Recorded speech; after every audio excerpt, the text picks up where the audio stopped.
Olá pessoal, estamos de volta para mais um dia de estudo bíblico do livro do pastor Rick Warren, Uma Vida com Propósitos. Eu sou o pastor Gesiel Lira, sejam bem-vindos a este canal. Antes de iniciarmos este estudo bíblico, eu gostaria de agradecer a você que já se inscreveu em nosso canal, que está compartilhando com seus amigos. Se você ainda não se inscreveu, convido você a se inscrever em nosso canal, compartilhe, faça o seu comentário e vamos aprender juntos. Bom, hoje estamos no 26º dia do estudo bíblico e o tema é Crescendo por meio da tentação. Olha o que a palavra de Deus diz. Feliz é o homem que não cede e não pratica o mal quando é tentado, porque depois receberá como recompensa a coroa da vida que Deus prometeu para aqueles que o amam. Tiago capítulo 1, versículo 12.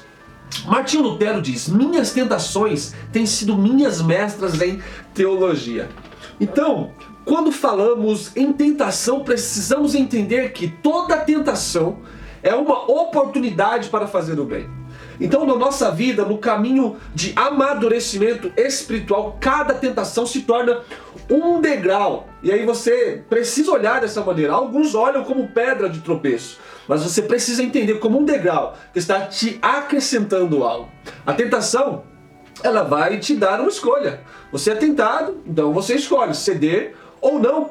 Agora, embora a tentação seja a principal arma de Satanás para a destruição, Deus também permite ela, inclusive porque quer utilizá-la para fortificar você. Agora, a escolha é sua. Toda vez que você escolhe fazer o bem, em vez de pecar, está desenvolvendo o caráter de Cristo. Então, para compreender isso, você deve primeiro identificar quais são as qualidades do caráter de Jesus.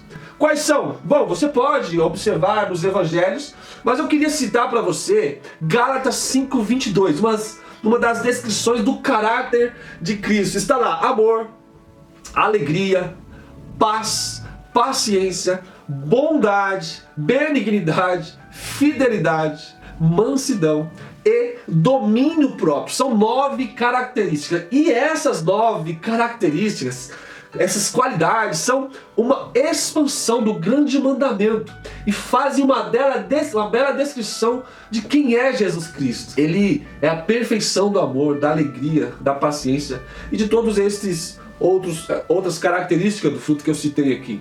Então, quando você tem as características do fruto do Espírito, você é semelhante a Cristo. Então, pastor, como eu vou produzir as características do fruto do Espírito, essas 9 qualidades? Será que algum dia você, só porque orou a madrugada, vai se levantar e de repente estará preenchido totalmente de forma plena com as características do fruto do Espírito? Não, não é assim que funciona. O fruto, ele precisa de tempo para se desenvolver. Quem semeia sabe muito bem disso. Então, Deus desenvolve o fruto do Espírito em sua vida, permitindo que você passe por situações nas quais é tentado a reagir com uma característica totalmente diferente das qualidades do fruto do Espírito. E aí o desenvolvimento do caráter, sempre haverá uma escolha, né? E a tentação, ela vai te dar essa oportunidade. Por exemplo, Deus nos ensina a amar, permitindo muitas vezes pessoas desagradáveis ao nosso redor. Amar pessoas agradáveis, mas é fácil, não exige nenhum caráter, não precisa de ter características boas, porque é fácil. Então Deus nos ensina a verdadeira alegria no meio da aflição, quando nos voltamos para Ele. A felicidade, ela depende das circunstâncias externas, mas a alegria se baseia no seu relacionamento com Deus. Deus faz a verdadeira paz desabrochar dentro de nós, não fazendo que tudo saia como planejamos, mas Ele permite períodos de caos, de confusão, de atritos. Ele vai permitir isso, são dificuldades que precisamos passar. Então, qualquer um pode ficar tranquilamente observando um belo pôr do sol, né? Ou relaxando durante as férias. Isso é fácil. Nós, cristãos, aprendemos a verdadeira paz quando optamos por confiar em Deus em situações nas quais somos tentados a ficar preocupados ou temerosos. Aí a gente confia. Então, da mesma forma, a paciência também é cultivada em situações que somos forçados a esperar, enfrentando a tentação de nos revoltar por causa, às vezes, de um pavio curto. Então, Deus utiliza a situação oposta às características do fruto. E aí, é uma escolha que você precisa fazer. Você não pode afirmar que é bom se você jamais foi tentado a ser mal. Você não pode dizer que é fiel se nunca teve a oportunidade de ser infiel.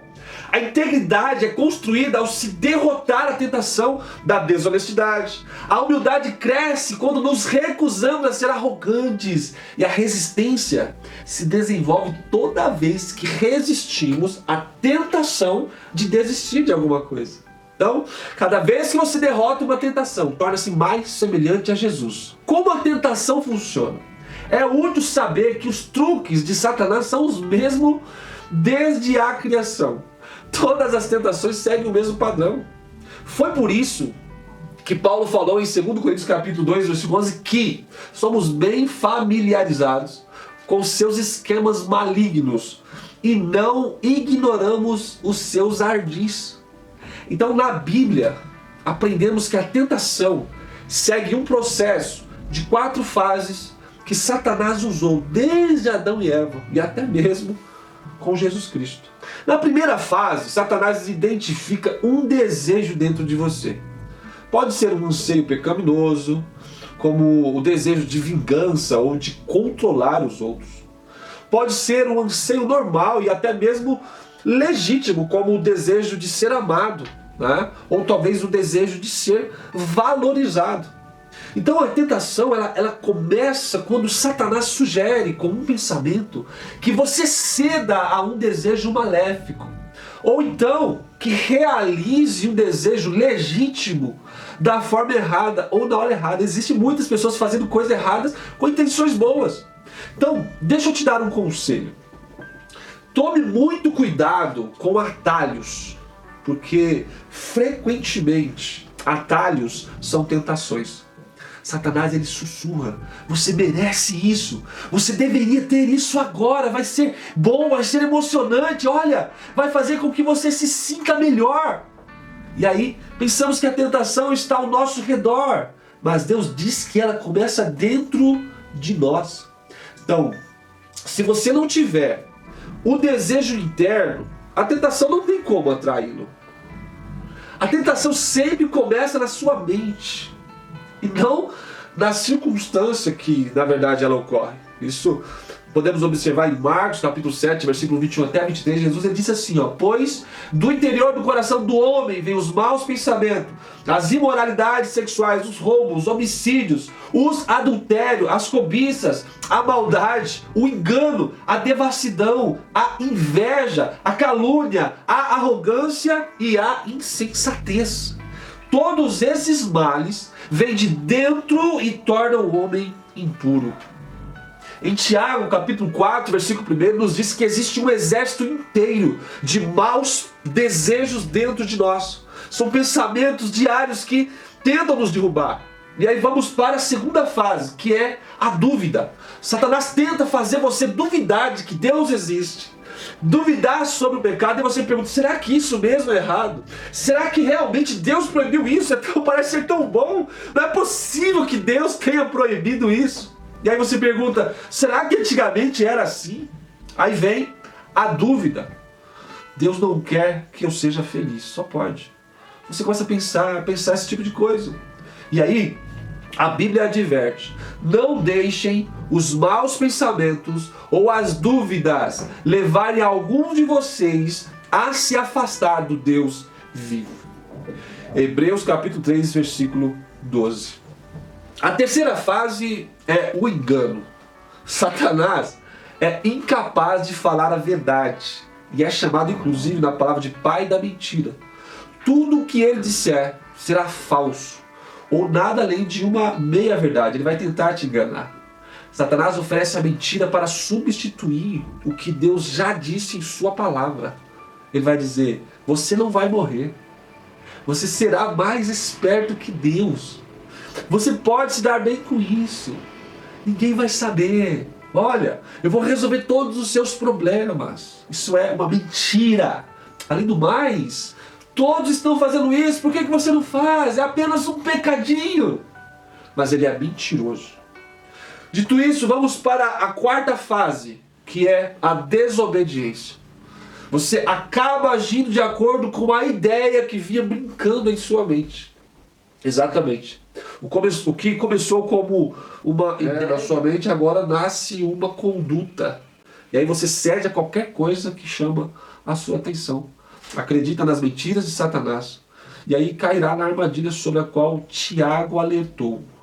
As pessoas são tentadas quando são atraídas e enganadas pelos seus próprios maus desejos. Então, esses desejos fazem com que o pecado nasça. E o pecado, quando já está maduro, produz a morte. Não se engane, meus queridos irmãos. Tiago, capítulo 1, do versículo 14 até o 16. Que Deus abençoe a sua vida, em nome de Jesus.